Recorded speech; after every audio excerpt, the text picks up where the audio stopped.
The following is a production of Neural Network Media and is completely AI generated. It is intended for entertainment and educational purposes only.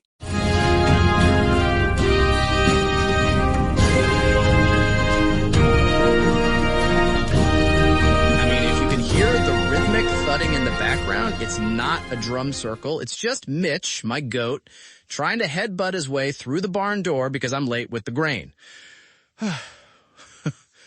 Welcome to the Neural Left. I'm John Steele, coming to you from the sanctuary where the air smells like wet pine and the internet is currently held together by literal twine and prayer. We've got a busy show today, an action-packed solid lineup of developments that are, well, they're making my internal organs do the Macarena. It's giving apocalypse, but make it a podcast? No, literally. Hi, everyone. I'm Maya Thorne, currently operating on 3 hours of sleep and 14 hours of screen time. Yesterday, we were deep in the digital snake oil of youth gambling and the absolute horror of healthcare workers being targeted in Lebanon. John, you were in your biological pessimism era after that one. I'm still in it, Maya. I never left. I haven't even changed my hoodie since we talked about the DHS shutdown on day 54, by the way, and that bizarre plan to reopen Alcatraz, which, look, if you're renovating a rock in the middle of a bay before you fund a daycare, your soul is officially on back order. But today, we've got a real mix. We're talking about billionaires finally being asked to check their pockets, a massive purge of seniors from Medicare, and some draft executive orders that look like they were written by someone who thinks the Constitution is just a very long terms and conditions page you just click agree on without reading. High key. It's a vibes check for the entire empire today. And actually, I'm going to lead this off because the wealth tax discourse is literally melting my brain right now. Bernie Sanders and Ro Khanna are back with the Make Billionaires Pay Their Fair Share Act. And no cap, the billionaires are reacting like they're being asked to donate a kidney. Only a kidney? Literally. We're talking about a 5% annual wealth tax on households worth over $1 billion. 5%. Low key, according to the Bucks County Bacon, we're looking at $4.4 trillion in revenue over 10 years. That's fix everything money. That's affordable housing, universal childcare, and expanding Medicare if we still have it all in one bill. Here's the thing, Maya. It only targets 950 households. 950. That's a rounding error in a country of 330 million.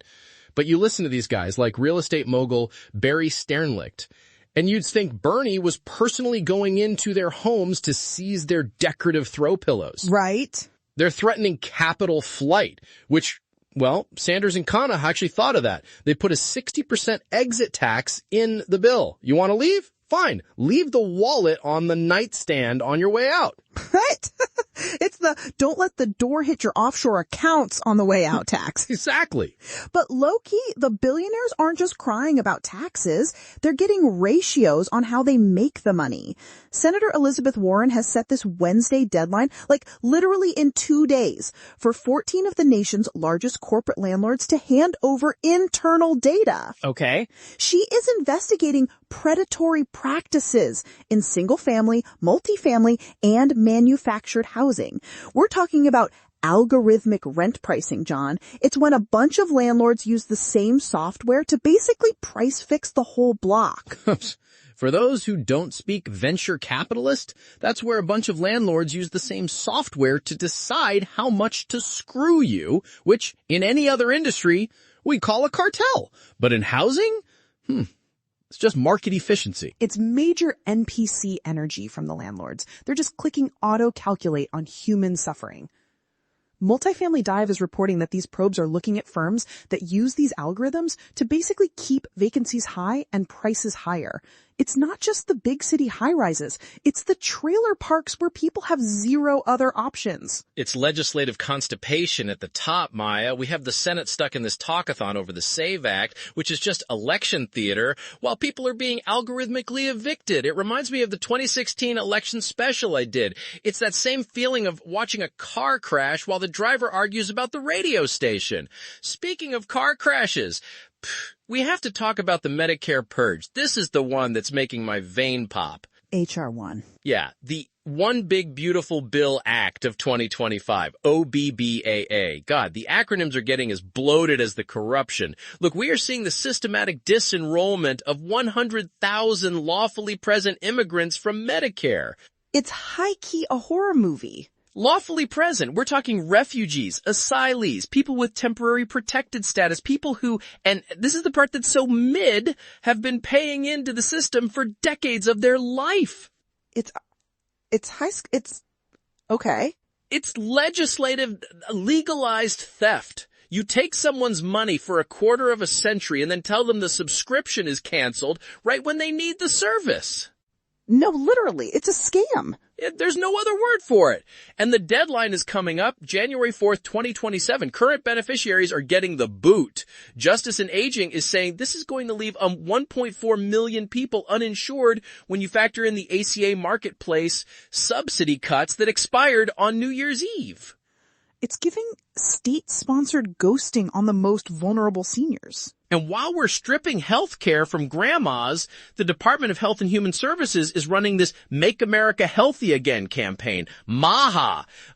I'm all for eating real food and cutting out the processed junk. Believe me, I feed my goats better than most Americans eat, but you can't tell people to get healthy while you're simultaneously taking away their insulin. Okay, wait, John, I think you're low-key falling for the bait on the MAHA stuff. Look, if Robert F. Kennedy Jr. wants to kick the Fruit Loops and the yellow dye number 5 out of school lunches, I'm not going to stand in his way. I've seen what that stuff does to the brain. John, it's a distraction. No, literally, it's wellness-to-fascism. They're using the aesthetic of health to distract from the fact that they're gutting $1 trillion from Medicaid over the next decade.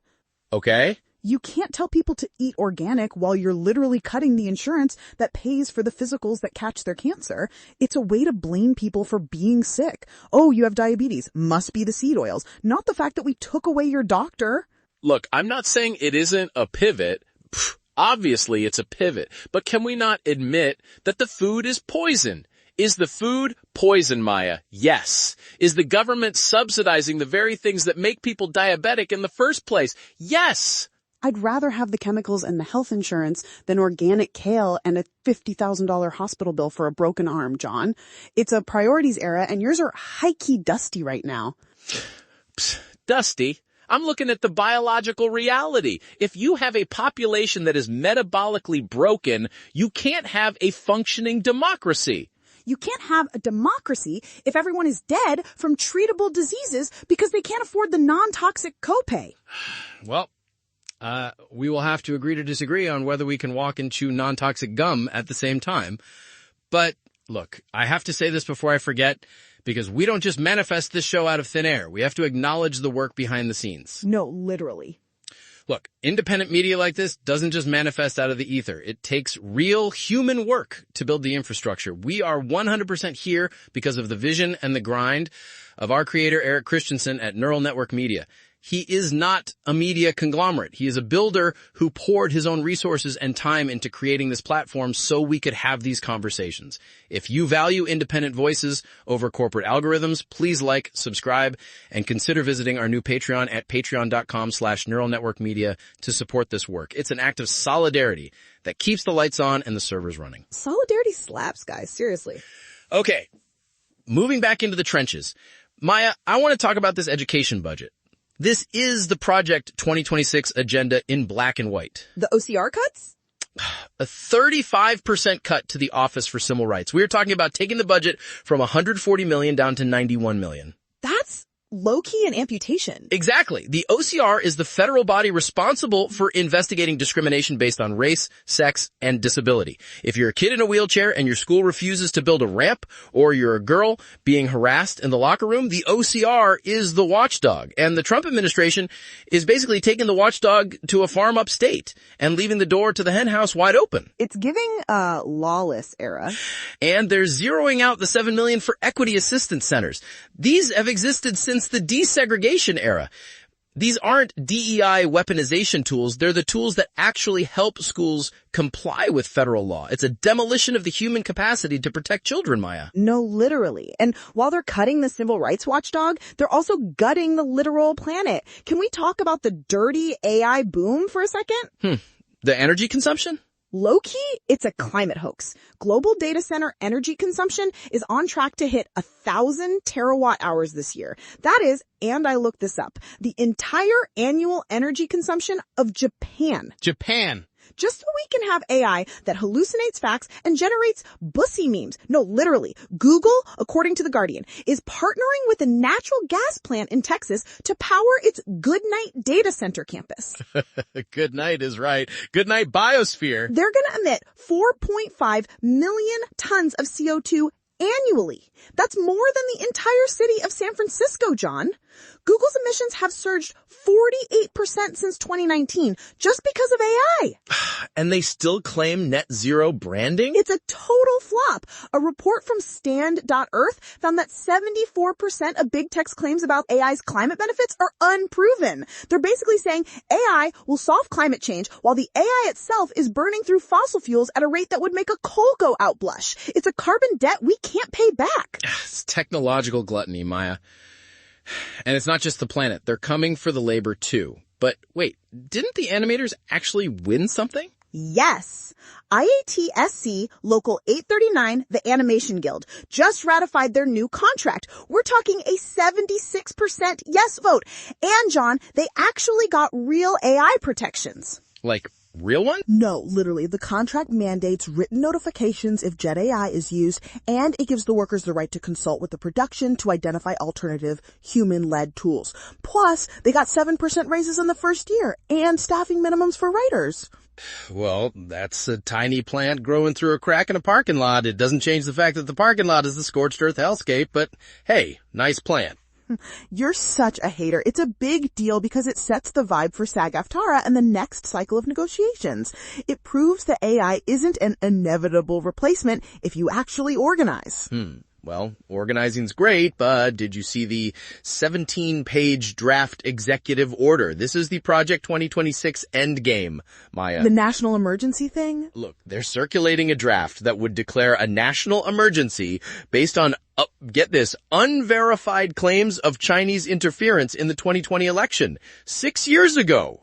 It's giving like pre-midterm power grab. That's exactly what it is. If they declare an emergency, it grants the executive branch unprecedented authority over state voting systems right before the 2026 midterms. And they already signed an order on April 1st to compile a national list of voting-age citizens from the SSA and DHS databases. Arizona and Oregon are already suing to stop the database, but low-key, the vibes are rancid.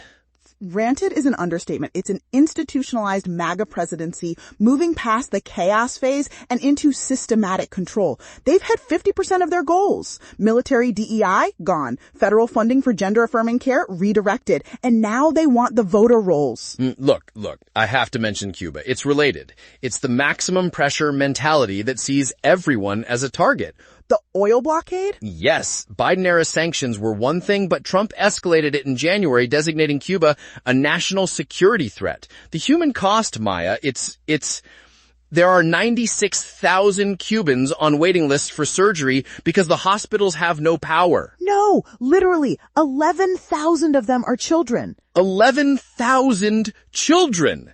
They've had 3 nationwide blackouts in March alone. Trash is piling up in Havana because the trucks have no fuel. Farmers can't transport food to the cities. It is a deliberate strangulation of a population for a policy that hasn't worked for 60 years.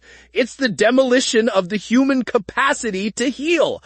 Again! It's the same playbook as Lebanon, energy and finance as weapons of war. Russia is starting to intervene, sending tankers, and the EU just released some aid, but it's a drop in the bucket. It's a humanitarian disaster that we are literally manufacturing. Look, I need a distraction. Maya, give me the UCLA score before I start trying to eat my own hoodie in frustration. Okay, the UCLA Bruins, total queens. They absolutely dismantled South Carolina 79-51. First ever NCAA women's basketball national championship for the Bruins. A 28-point margin. That's not a win. That's a clinical evaluation. Lauren Betts was named most outstanding player, her fourth double-double of the tournament. And what I love is that she's been so open about her mental health and her journey with depression. Seeing her win, it just slaps. And Gabriela Jaquez had 21 points. Her brother Jamie Jaquez scored 32 for the Miami Heat the night before. That family has better genetics than my entire lineage of goats combined. No, literally, it's a Bruin dynasty era. And it marks the success of the Big Ten's expansion. UCLA dominated in their first season in the conference. Well, I'll take it. It's a cultural milestone. It signals a changing of the guard and shows that human excellence still exists even when the legislative branch is busy. Well, you know what I call it. A national edging session?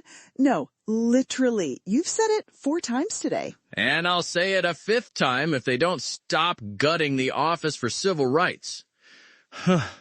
Look, that's our show. Mitch is officially trying to eat the recording equipment through the barn door, which means I'm out of time and out of carrots. No, literally, go feed the goat.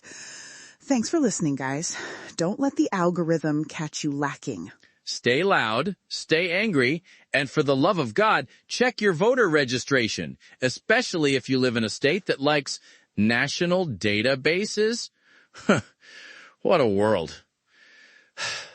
We'll see you tomorrow. Bye. Sarah, I'm coming. I just have to Mitch. That's a 300